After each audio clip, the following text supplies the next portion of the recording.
ఒక శాంతమైన గ్రామంలో అమోల్ అంజలి అనే మంచి కుటుంబం ఉండేది. వాళ్ళు చాలా ప్రేమగల, కష్టపడి పనిచేసే కుటుంబం. ఒకరోజు సాయంత్రం, అమూల్ గారు, ఆ గడ్డి పొదల్లో ఏదో తెల్లగా కదులుతోంది. అమ్మయ్యో, ఒక చిన్న తెల్ల కుందేలు కూన. ఇది ఎంత భయంతో ఉందో.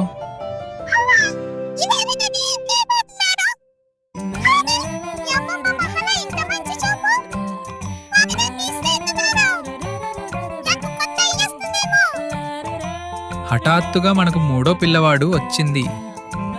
పిల్లలు ఎంత ఆనందిస్తారో. ఒక తెల్ల కుందేలు, ఇది నాది. నేనే మొదట చూశాను. ఈ చిన్నమ్మాయి నన్ను ఎంత నెత్తిన పట్టుకుంది. కొంచెం వదిలేస్తే బాగుండు. కాదు, నేనే దీని ఇస్తాను.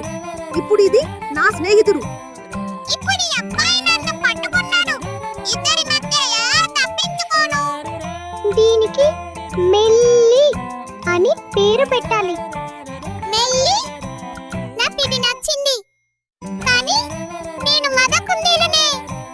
నేను దీనికి గుడ్డు దమ్మరు నేపుతాను. గుడ్డు దమ్మలు అంటే ఏమిటి? నాకు గుడ్లు ఇష్టమే, కానీ ఈ తువ్వాలు నా ముక్కు దాకా చెయ్యి. ఓహో, ఇది మాతో మాట్లాడుతుందా?